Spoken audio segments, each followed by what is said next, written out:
So I've always had an interest in making sure that the work of the university, that really crucial research, actually has broader impact.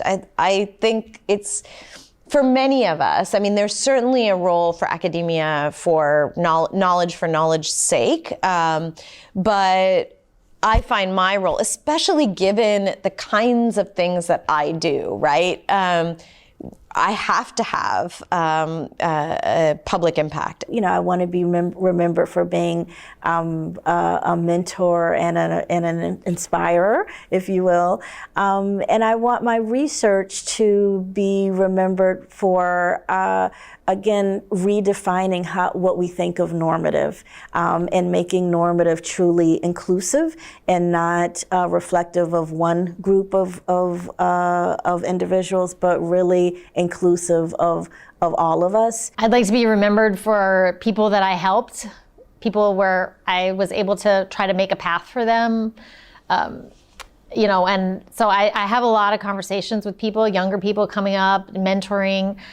That's something that a lot of us do. You know, as a researcher, you've really got to do a lot of mentoring and trying to make ways for other people. When you have more diverse perspectives on things, you ask different questions, and those different questions can lead to more holistic answers. It's exhilarating to think that these little things that you do as a researcher and the things that these efforts that you make to take that research and make sure that it has, that it's digestible and comprehensible to a broad audience, that can actually influence the world is unbelievably exciting. Legacy is difficult to think about because if I think about it too much, it gets in the way of, how I get there.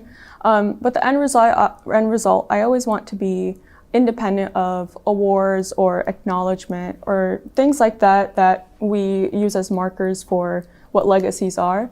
I just want to impact people in my environment well. As an educator, I want students around me to feel seen, but as a researcher, I want to contribute research to my field that really makes a difference.